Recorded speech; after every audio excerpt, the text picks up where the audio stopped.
Firoz sir, ये बताइए कि क्या वजह है कि सेबी ने इस तरह का कंसल्टेशन पेपर लाने की जरूरत समझी? अनिल सर, नमस्कार सर। नमस्कार। पहली तो ये बात है कि दो कारण हैं मेरे हिसाब से। एक तो है कि कॉस्ट की ट्रांसपेरेंसी बहुत इंपॉर्टेंट है। अगर टोटल एक्सपेंस रेशियो कह रहे हैं तो टोटल में तो हर चीज का टोटल होना चाहिए। जो भी बाहर है उसको अंदर लाने की कोशिश कर रहे हैं, बिकॉज टोटल एक्सपेंस रेशियो में टोटल के बाहर कुछ नहीं होता generally as an accounting practice. आप खुद ही बहुत बड़े सीए हैं Anil ji, so that's point one. दूसरी चीज, एक इंपॉर्टेंट चीज ये है कि मिस सेलिंग को कर्व करने की कोशिश कर रहे हैं। राइट। अगर आप मिस सेलिंग को कर्व करने की कोशिश कर रहे हैं तो जो कमीशन बेस्ड एडवाइस मिल रही है लोगों को, वो डेटा के हिसाब से, क्योंकि सभी के पास कई गुना ज्यादा डेटा होता है इंडस्ट्री पार्टिसिपेंट से, अगर मिस सेलिंग देखते हैं दो तीन चीजों पे, उसको कर्व करने की। So these are the two umbrella reasons why Anil ji मेरे हिसाब से ये बड़ा सा एलॉबरेट कंसल्टेशन पेपर बिल्कुल। तो लाया आपने, गया है। जी, आपने दोनों पॉइंट बहुत अच्छे से समझाया। अब मैं पहले पॉइंट पर फोकस करता हूँ। सारे खर्चे एक ही अम्ब्रेला में आ जाए, एक साथ आ जाए। TER इस शब्द का बड़ा इस्तेमाल किया जाता है, यानी कि टोटल एक्सपेंस रेशियो। अब ये बताएं सर, इस TER में अब क्या क्या खर्चे आ जाएंगे? पहले क्या नहीं आ पाते थे, और पहले कितने एडिशनल होते थे जो अब इसी में आ जाएंगे? जरा इसका एक, आप तो इतनी इंडस्ट्री की बड़ी गहरी समझ रखते हैं, जरा ये समझाइए। तो ये टोटल एक्सपेंस रेशियो में सबसे बड़ा जो कंपोनेंट बाहर था वो था ब्रोकरेज का। जब ब्रोकरेज होती है वो भी कम करी गई थी सेबी के माध्यम से। इंस्टीट्यूशनल ब्रोकर के थ्रू जो एग्जीक्यूशन होता है वो एक इंपॉर्टेंट कंपोनेंट है।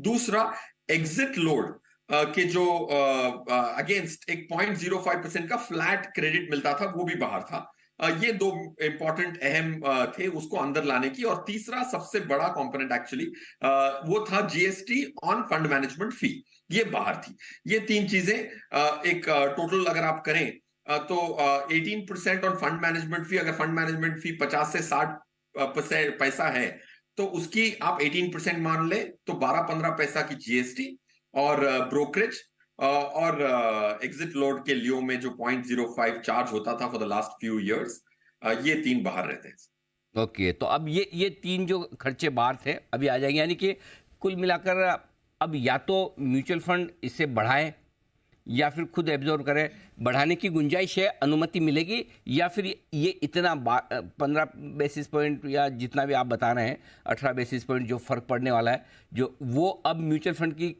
के लिए खर्चा ज़्यादा हो जाएगा या कमाई कम हो जाएगा? कैसे देखना चाहिए? अनिल से देखिए, हर एएमसी का ना तालमेल बहुत अलग है। क्योंकि आप देखें, अब ब्रोकरेज के लिए उन्होंने खुद ने, सेबी ने एक समाधान दिया है कि आप खुद ही ब्रोकिंग लाइसेंस क्यों नहीं ले लेते, तो ब्रोकरेज क्यों देते हैं। उस समाधान से आर्बिट्राज फंड हो गई जिसमें ब्रोकरेज दिया जाता है बट डेट फंड है, तो उसमें तो आपको कोई दिमाग लगाने की बात नहीं है, ब्रोकर की जरूरत नहीं है, आप खुद ही ब्रोकिंग लाइसेंस ले रहे हैं, तो ब्रोकरेज कॉस्ट कम हो गई।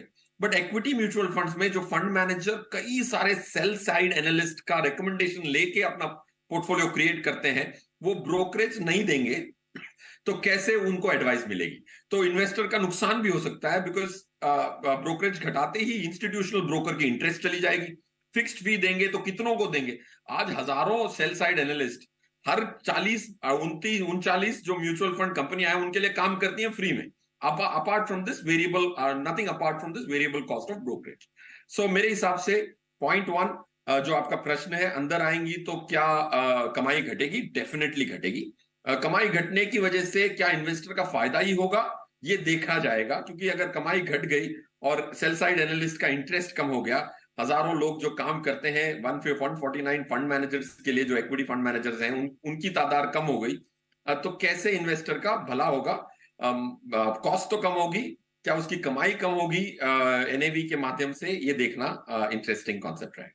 दोनों तरफ है मामला। बात तो सही है कि अगर जो एडवाइज़र या डिस्ट्रीब्यूटर कमाएगा नहीं तो वो सर्विस कैसे देगा? लेकिन एक चीज़ है, अब वैसे तो एक और फैसिलिटी है, काफ़ी लोग आजकल यूज़ भी करते हैं, डायरेक्ट प्लान्स हैं। आप सीधे म्यूचुअल फंड में जाकर खुद ही निवेश कर लीजिए, जहाँ पर आपको ज़रूरत नहीं है एडवाइज़र की। क्या वहाँ पर भी कोई फ़र्क पड़ेगा कि ये उसका ऑल्टरनेट तैयार करने की कोशिश है, कि डायरेक्ट प्लान जहाँ बहुत कम आपके पैसे लग रहे हैं अगर आप इन्वेस्ट करते हैं तो, और दूसरा अगर एडवाइज़र के थ्रू आप इन्वेस्ट करते हैं तो पैसे थोड़े से ज़्यादा लगते हैं, क्या उसका तालमेल बिठाने की कोशिश है? Anil ji, before I go to the next question, एक क्लैरिफाई करना चाहूंगा, ये डिस्ट्रीब्यूटर के लिए इतनी बुरी खबर नहीं है ओके। अगर वो सीधे तरीके से बिजनेस कर रहे हैं। हम्म। देखिए, काफी सारे 86,000 करोड़ जो एनएफओ में कलेक्ट हुए थे, उसमें हम्म। से 27% एएमसी के एक स्कीम से दूसरी स्कीम में स्विच हुए थे कमीशन के चक्कर में, ये सभी मानती है। तो अगर एक डिस्ट्रीब्यूटर जो भी लूप होल्स थे उसको यूज नहीं कर रहा है तो उसकी इंपैक्ट कम होंगी, point one. Coming back to, क्या ये दूसरा ऑल्टरनेट बनाया जा रहा है? नहीं। डायरेक्ट भी सस्ता हो जाएगा बड़ी एएमसीज का, और छोटी एएमसीज का डायरेक्ट भी महंगा होगा और रेगुलर भी महंगा होगा। अगर एक एएमसी, छोटी एएमसी ज्यादा कमीशन देगी डिस्ट्रीब्यूटर को और बड़ी एएमसी कम कमीशन देगी, अगर एक डिस्ट्रीब्यूटर जो मिस सेलिंग की आदत है उसको एनएफओ में मिस सेलिंग कर सकता है, तो छोटी एएमसी की तरफ मिस सेलिंग क्यों नहीं कर सकता? या तो फिर पूरी इंडस्ट्री को एक ही जो एक्सपेंस रेशियो है वो देंगे, तो एक एडवाइजर या डिस्ट्रीब्यूटर गलत एडवाइस नहीं देगा। एसबीआई जो सबसे बड़ी एएमसी है, छोटी एएमसीज भी हैं, तो disparity in AMCs can create more mis-selling, but in another vertical, not necessarily between schemes. Okay, अच्छा, एक कहीं कुछ ये भी समझा जाता है कि म्यूचुअल फंड्स की परफॉर्मेंस के हिसाब से भी कई फंड्स हैं जो वो अपना एक्सपेंस रेशियो चार्ज करते हैं, वहां पर क्या सेबी कुछ बदलाव करने जा रही है? देखिए अनिल साहब, आप तक परफॉर्मेंस बेस्ड फी नहीं रही है, एसेट बेस्ड फी रही है।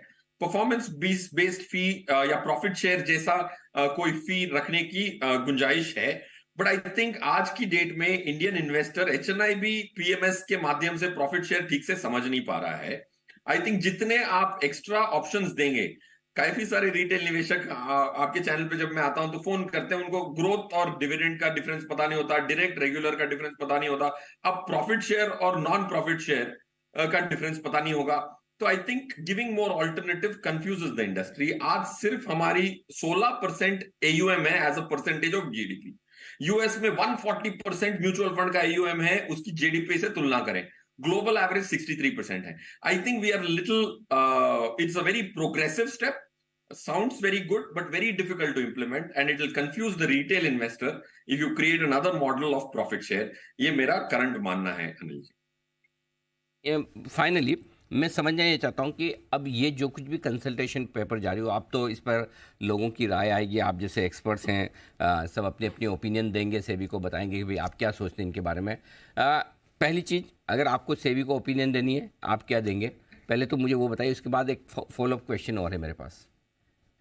पहले तो मैं बड़ा धन्यवाद करूंगा कि पूरी इतनी एग्जॉस्टिव कंसल्टेशन बनाई। जी। अगर किसी को भी अपना बिजनेस मॉडल डिजाइन करना है, एसेट मैनेजमेंट कंपनी है, डिस्ट्रीब्यूटर है या इन्वेस्टर को, अगर आप सब चीज एक साथ देते हैं तो बहुत आसान हो जाता है एक लॉन्ग टर्म बिजनेस मॉडल करने के लिए। So this is very very exhaustive and I am very happy. That's point one. Point two, आप बहुत कंसिस्टेंट हैं, तो इसीलिए, क्योंकि मिस सेलिंग कर्व करनी है आपको, कॉस्ट कम करने, ये दोनों हर सर्कुलर में कंसिस्टेंट है। सो ये दो चीजें मैं जरूर कहूंगा कि exhaustive is very good, consultancy मतलब it's consistent, very good, but बहुत सारी चीजें ऑप्टिकली अच्छी दिखती हैं इन्वेस्टर के लिए, आज कॉस्ट घटा देंगी बट लॉन्ग टर्म रिटर्न्स घटने की भी संभावना के ऐसे दो आइटम जरूर हैं out of the 13 which are laid out. Okay, अच्छा, अब ये बताएं सर, म्यूचुअल फंड इन्वेस्टर्स पर क्या असर पड़ेगा और म्यूचुअल फंड्स पर क्या असर पड़ेगा अगर ये consultation paper as it is लागू कर दिया जाए, इसको गाइडलाइन बना दी जाए तो?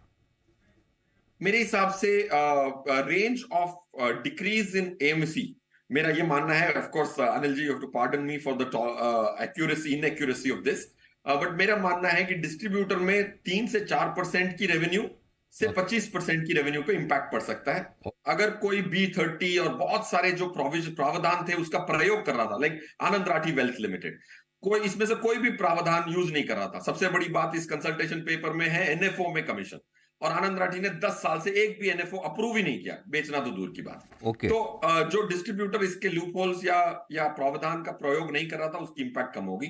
एएमसी लेवल पे आई थिंक हर किसी पे जीएसटी की इंपैक्ट होगी, तो उधर आप 10 से 15% से 20% की भी रेवेन्यू इंपैक्ट मान सकते हैं ऑन द इक्विटी एसेट्स। तो सर आप कह रहे हैं फिर सर, एक भी इनमें से जो 13 सजेशंस जो आए कंसल्टेशन पेपर में, आनंद राठी वेल्थ, आपके पास तो इतना बड़ा पोर्टफोलियो है वेल्थ का, और आप तो सारे थर्ड पार्टी प्रोडक्ट्स से, आप दूसरे के प्रोडक्ट्स ही सेल करते हैं, राइट? अपना खुद का फंड मैनेजमेंट उसमें बिल्कुल आप कोई भी यूज़ नहीं कर रहे हैं?